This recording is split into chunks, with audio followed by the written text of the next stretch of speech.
Even saying that I'm going to be 21 this year feels crazy because that means that I've been alive for over 2 decades. Certainly doesn't feel like it. Still feel like a little kid that doesn't know what I'm doing or where I'm going in this world. But here we are. Thinking back through all of the years, I have thought about my childhood and exactly how I grew up. I was born in the wonderful year of 2002. 2002.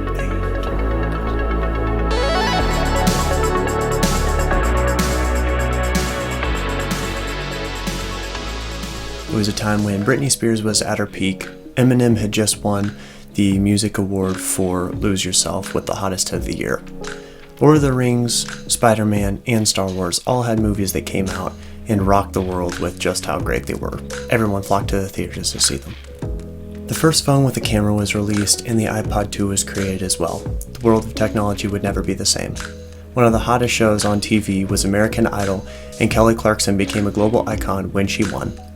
My childhood wasn't full of any of these things. Fortunately, I didn't know who Britney Spears or Eminem was, because my music choices were full of the Beach Boys, Elvis, gospel classics, and a lot of oldies.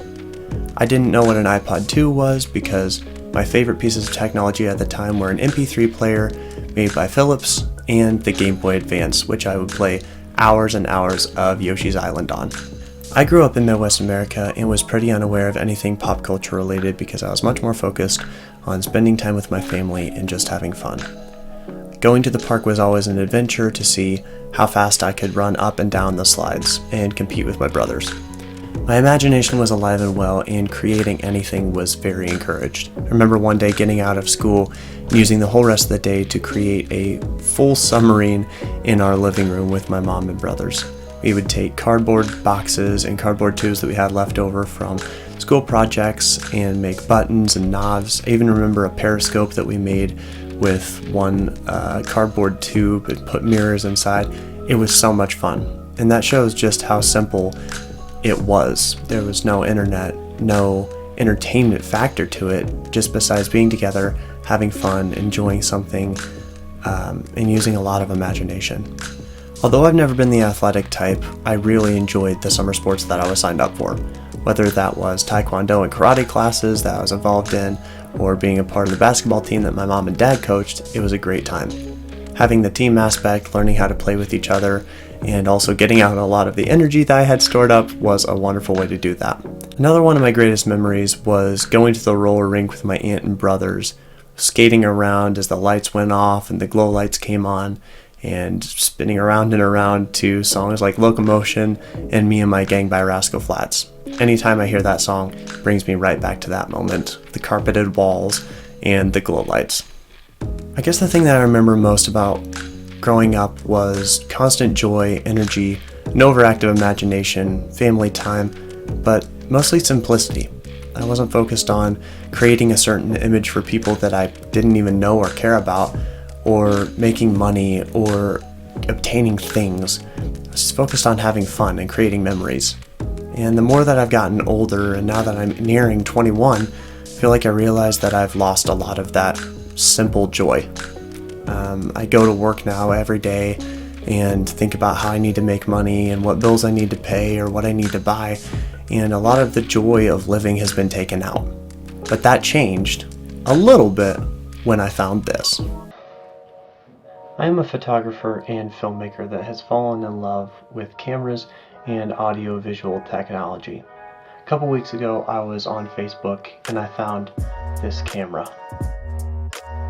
This is the Canon Allura 85 digital video camcorder. It was released in September of 1995. That's almost exactly 7 years before I was born. And although this thing is now almost 30 years old, it is in perfect working condition. The most fascinating part of this camera to me is the fact that it has an SD card slot that it can record to, as well as the digital video tape.